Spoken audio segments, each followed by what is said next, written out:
A las 6 de la tarde ha vencido el ultimátum de Estados Unidos sin que Irak dé muestras de comenzar la retirada. Moscú lanza una última advertencia a Saddam Hussein y afirma que no condenará el ataque terrestre.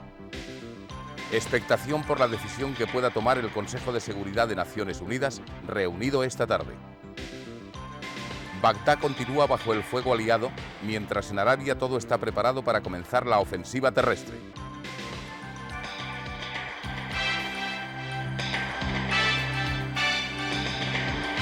Noticias en TV1 con Francín Gálvez y Ana Blanco. Buenas noches. Hace más de 2 horas se ha cumplido el ultimátum lanzado por Estados Unidos a Irak para que se retire de Kuwait, sin que hasta este momento ninguna de las partes haya cedido en sus posiciones. Pese a los esfuerzos diplomáticos de la Unión Soviética y de la aceptación por parte de Irak de la propuesta de Gorbachov, los planes bélicos de la coalición internacional continúan adelante. Vencido el ultimátum sin que Bagdad haya dado ninguna señal de retirada de Kuwait, el presidente Bush ha asegurado esta tarde que la guerra continúa según el calendario previsto.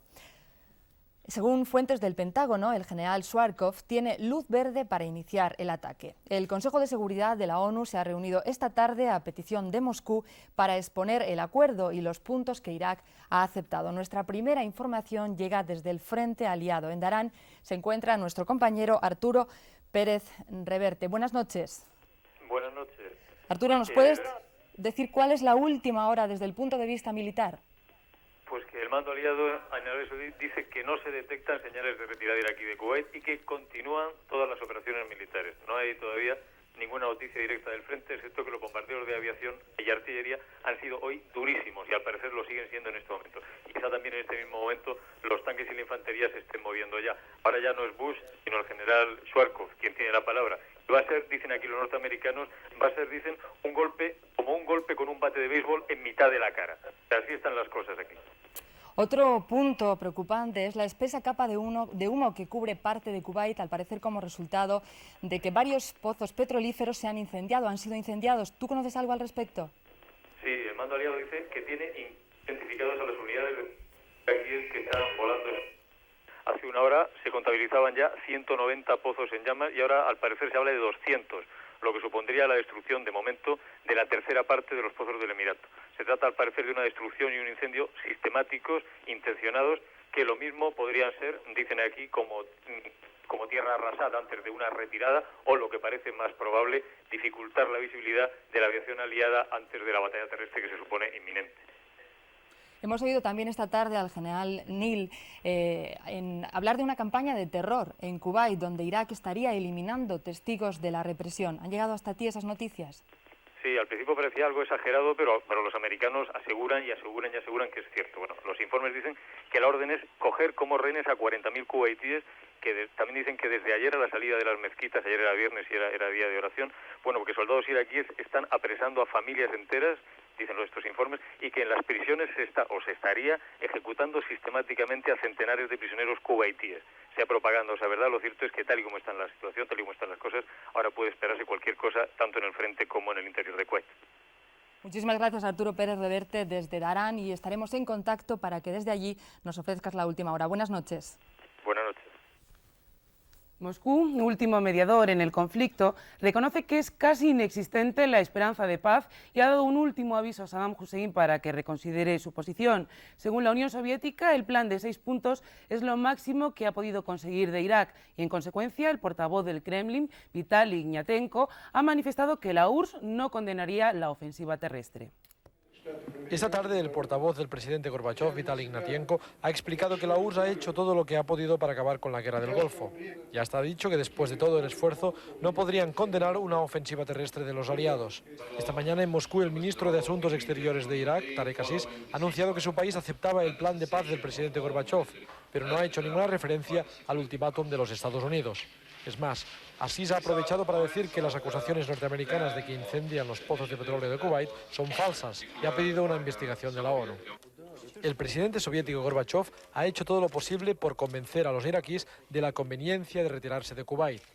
Desde la entrevista del pasado jueves por la noche, Mikhail Gorbachov y Tarek Aziz no han vuelto a reunirse, Pero este mediodía, cuando el ministro iraquí tomaba el avión de vuelta a su país, el presidente soviético le ha llamado por teléfono para pedirle que su gobierno recapacitase sobre la situación actual.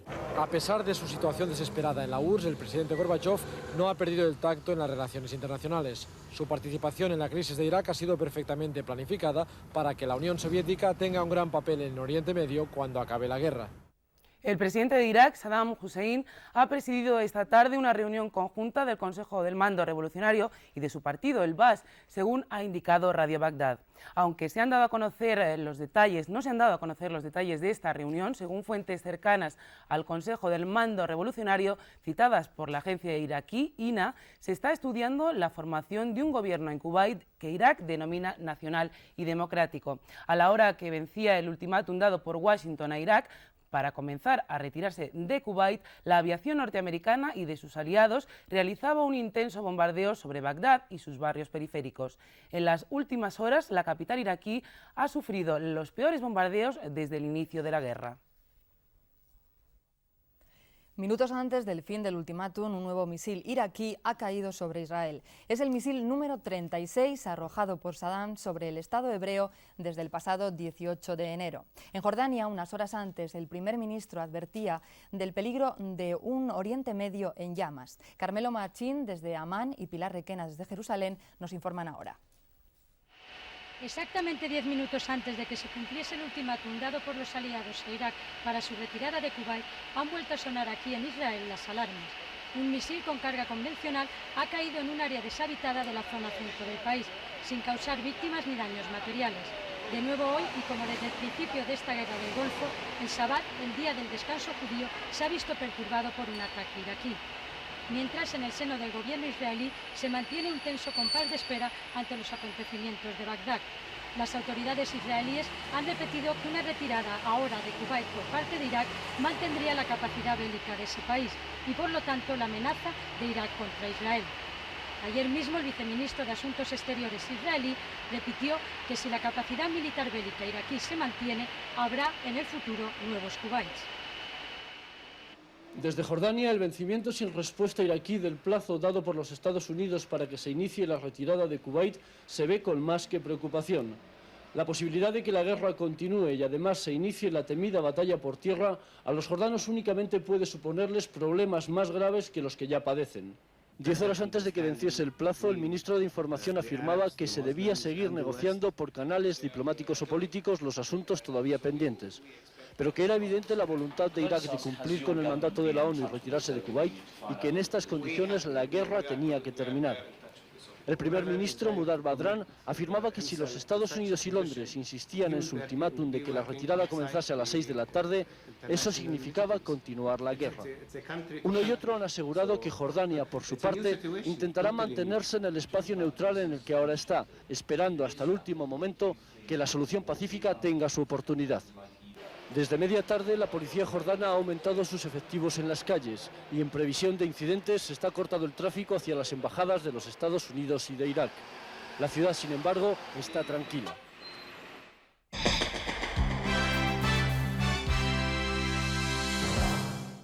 Volvemos a la Unión Soviética, pero esta vez para hablarles de su política interna. Más de 100.000 militares soviéticos han participado en una multitudinaria manifestación que ha tenido lugar hoy en el centro de Moscú en apoyo a las Fuerzas Armadas y con motivo del 73 aniversario de su creación. Por primera vez desde el comienzo de la perestroika, en 1985, organizaciones comunistas y grupos de conservadores han salido a la calle para contrarrestar las movilizaciones de los demócratas.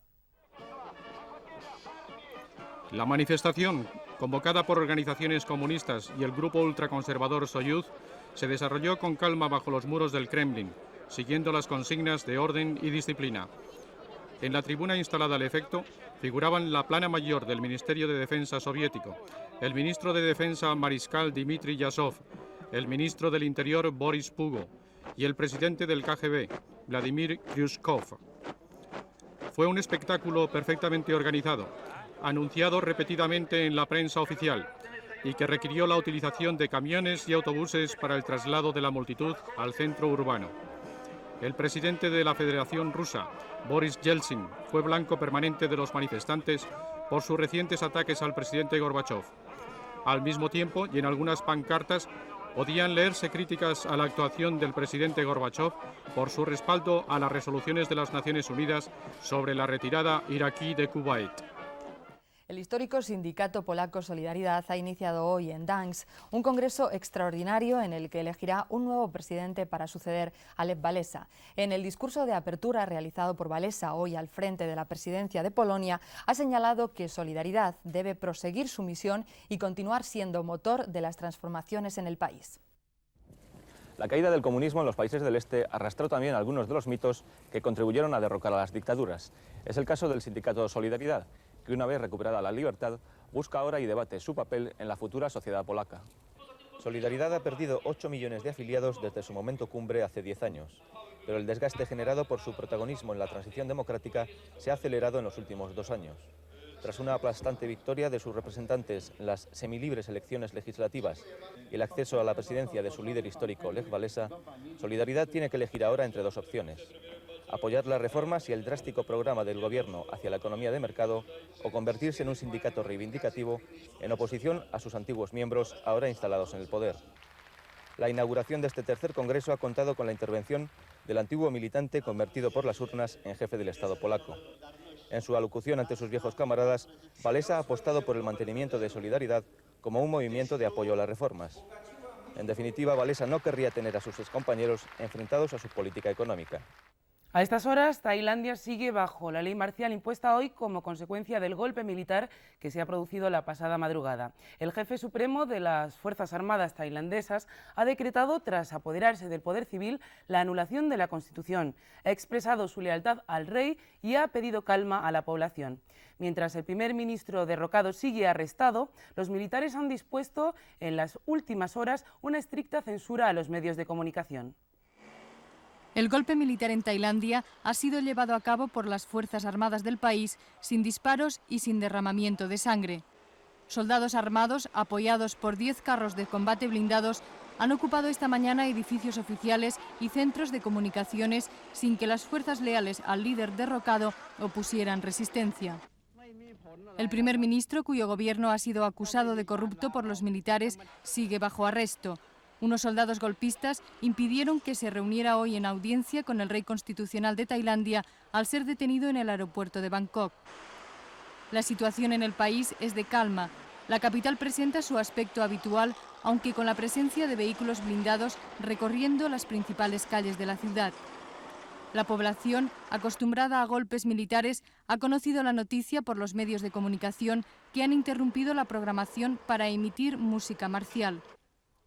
El jefe supremo de las Fuerzas Armadas, que ha tomado hoy el poder civil en Tailandia, ha acabado con el intento de solidificar un sistema político que en los últimos años tuvo el primer jefe de gobierno elegido de forma democrática.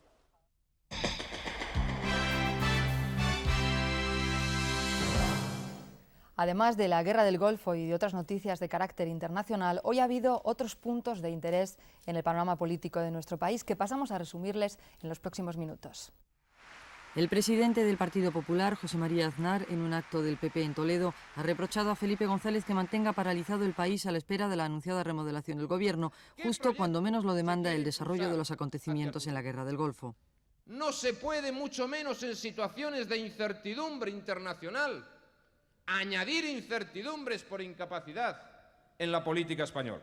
El presidente del PP se ha mostrado también preocupado por la falta de compromiso de parte de la sociedad española con su propio futuro, según ha puesto de manifiesto el conflicto del Golfo.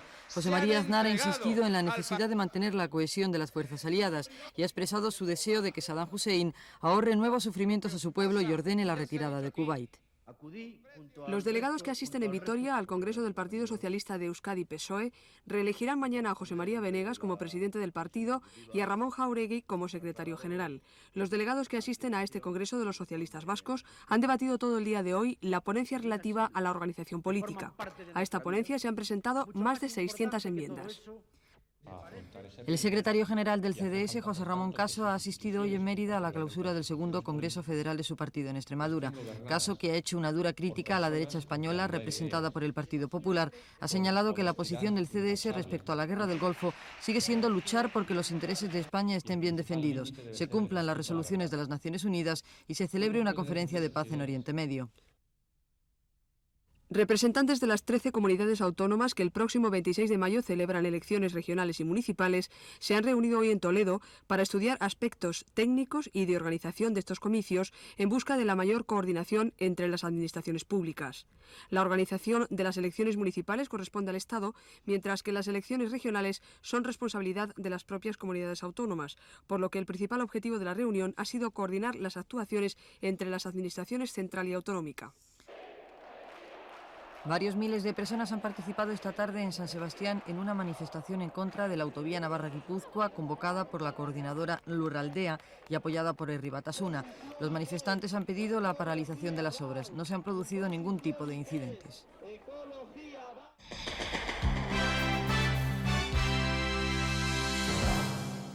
El récord del mundo conseguido por el equipo soviético femenino de relevos 4x400 metros en pista cubierta ha sido la nota más sobresaliente del encuentro de atletismo en la Sala de las 6 Naciones que se ha celebrado hoy en París. Este torneo ha enfrentado a las selecciones de Alemania, España, Italia, Gran Bretaña, Francia y la URSS, y ha sido la primera ocasión en la que la Alemania reunificada ha medido sus fuerzas con otros equipos. Con un tiempo de 3 minutos 28 segundos y 80 centésimas, las soviéticas han superado el anterior récord establecido en 1981 por el equipo de Alemania Federal en 3 minutos 34 segundos y 38 centésimas. El resultado final no podía ser más positivo para el equipo de Alemania, que finalizaba el hexagonal de París en primera posición, por delante de la URSS, aunque con tan solo 2 puntos de ventaja. La actuación del conjunto español ha dejado bastante que desear con su último puesto, y tan solo han brillado algunas individualidades. La mejor baza femenina, Sandra Myers, ganó en los 400 metros con un nuevo récord nacional y mejor marca mundial del año, 51,82 segundos.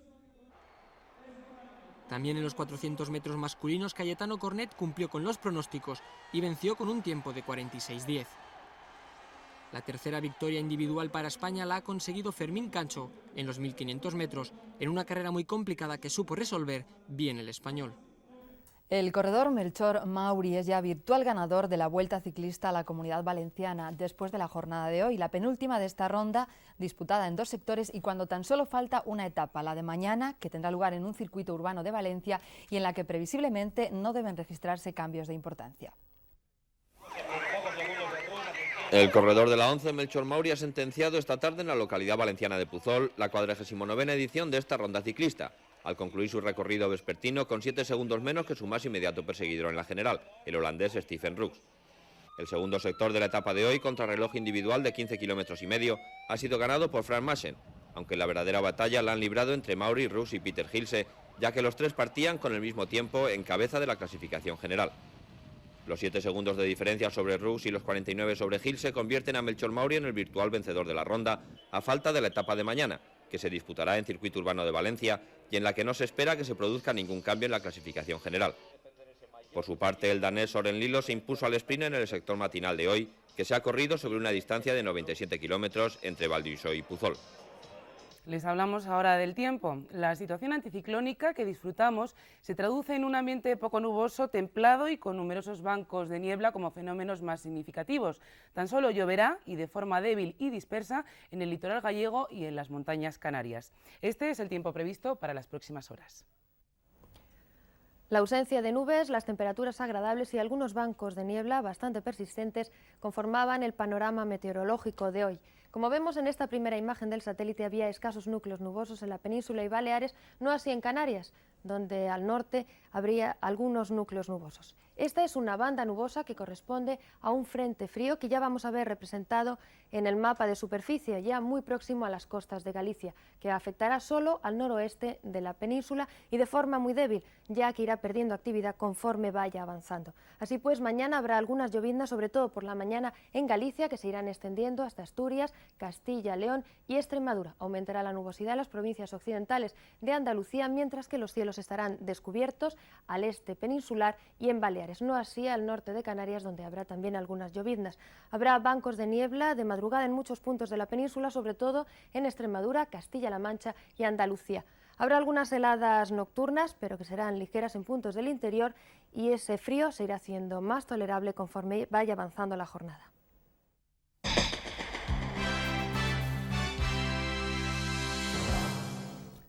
A estas horas del 23 de febrero de 1981, España vivía pendiente de la situación en el Palacio de la Carrera de San Jerónimo, que había sido tomado a punta de pistola por el teniente coronel Tejero. Fueron momentos de profunda incertidumbre, despejada en la madrugada por la locución televisada del rey. Hoy, 10 años después de la intentona golpista, de los 30 condenados, solo queda en prisión el exteniente coronel Antonio Tejero. Los principales jefes de la rebelión se encuentran en libertad condicional y dedicados a diferentes actividades, mientras que la mayoría de los tenientes y capitanes han seguido su carrera en las Fuerzas Armadas. 4 de los condenados han fallecido. El exteniente coronel de la Guardia Civil, Antonio Tejero, cumple condena de 30 años en la prisión militar de Figueras, Gerona, a la espera de conseguir la libertad condicional, que por el momento le ha sido denegada por el juez togado militar de Barcelona. Para su abogado, la situación de Tejero es un agravio comparativo. El pasado verano quedó en libertad el exteniente general Jaime Milans, quien vio reducida su condena de 30 a 26 años como consecuencia de la reforma del Código Penal Militar.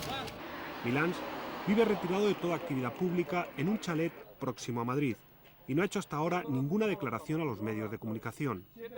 En circunstancias similares de retiro se desarrolla la vida en libertad del general Luis Torres Rojas y de los coroneles Miguel Manchado García y José Ignacio San Martín, aunque este último ha publicado un libro y tiene otro en preparación sobre su paso por los servicios de información.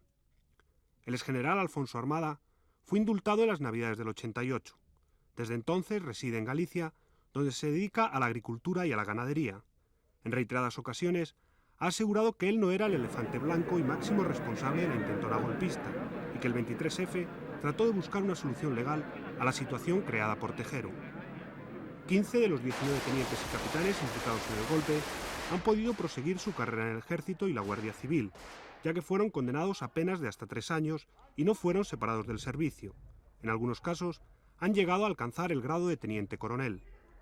Los que sí se vieron obligados a abandonar las Fuerzas Armadas ejercen en la actualidad distintas profesiones.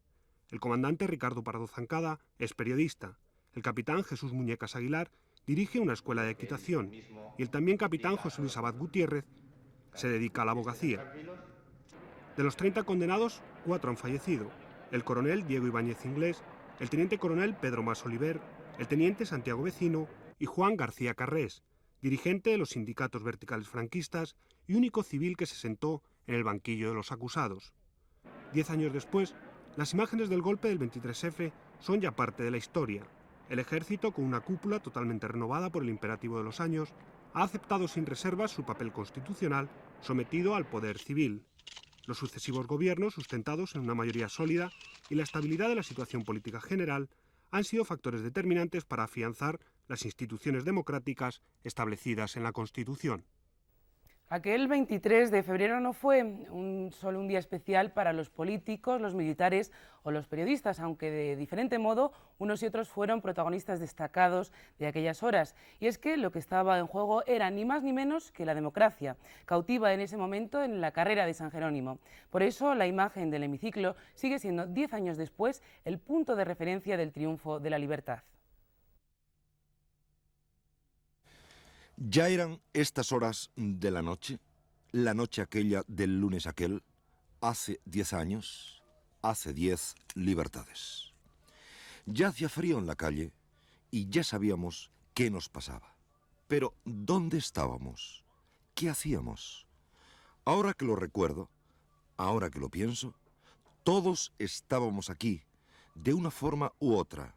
Aquí estábamos todos. En los escaños, en las maderas, en los estucos, en los tapices y los cuadros, en el reloj, especialmente en el reloj que contaba los minutos más intensos de nuestras vidas, en esta caracola antigua del Congreso, hecha para que nos oigamos siempre todos, los unos a los otros, en nuestro orden y nuestro concierto. Y lo que hacíamos, todos sabemos, lo que aquí todos hacíamos, la noche oscura aquella, contener el ánimo, pero no perderlo. Una historia de rabia y esperanza, tantas historias como tantos españoles éramos, que está aquí, archivada todavía. Aquí los gritos, aquí el miedo primero, aquí el paso incierto al principio, lento siempre, tan lento, de la noche y la madrugada. Desde aquí nos tuvieron en un vilo, y si alguien lo buscara, es posible que aún encontrase el pálpito de todo un país, nuestra ansiedad y nuestras ganas de vivir en paz en la urdimbre de las alfombras, aunque las alfombras ya sean otras, en el entramado de los techos, aunque los pintaran de nuevo, y en el aire del hemiciclo, aunque se renueve todos los días. Y luego, en la mañana de la democracia, que no se había como ninguno de nosotros dormido, fue aquí, desde aquí, sobre aquí, donde nos dijeron y dijimos, buenos días, libertad.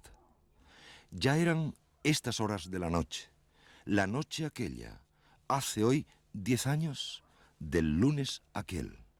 Y aquí estábamos todos, y todos, aquí, seguimos.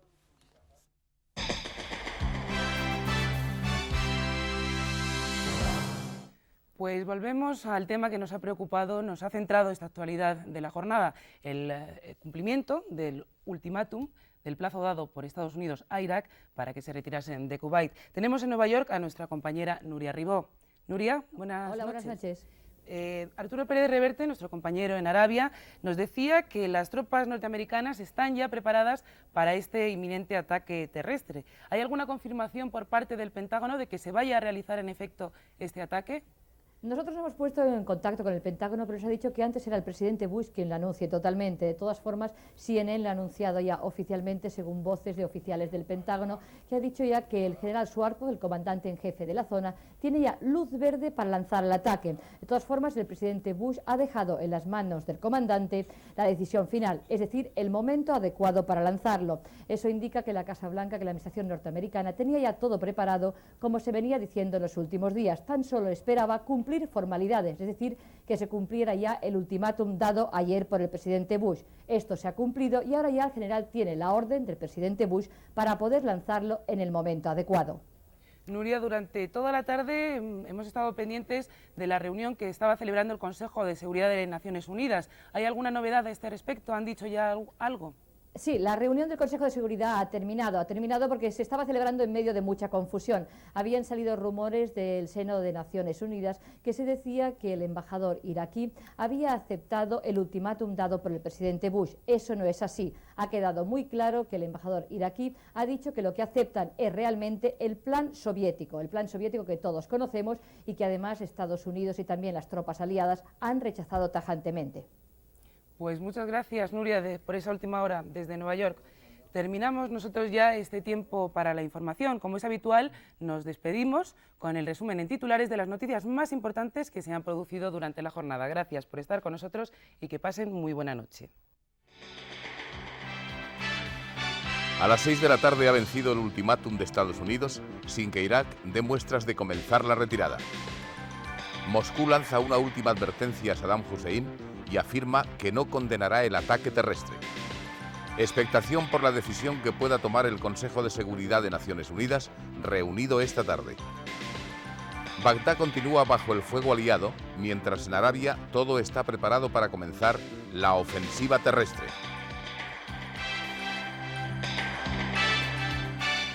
Más información en TV1, La 2 y Diario de la Guerra.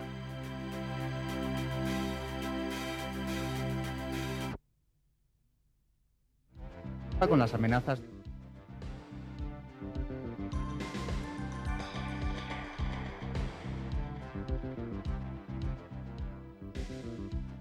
Buenas noches, señoras y señores. La semana una vez más ha estado densamente cargada con información sobre la guerra en el Golfo Pérsico y de ello vamos a hablar esta noche en Informe Semanal, porque el mundo ha estado pendiente hasta el último momento de la respuesta de Saddam Hussein a las propuestas de Moscú y de Washington. Recordaremos también hoy el 10º aniversario del 23F. Recogeremos la vida del actor Luis Escobar, uno de los representantes más entrañables de esas generaciones brillantes y luchadoras que dio el primer tercio de este siglo. Latinoamérica vive alarmada por la grave epidemia de cólera que sufre Perú. De ello hablaremos también esta noche. Un par de minutos, señoras y señores, y empezamos Informe Semanal. Hasta ahora mismo.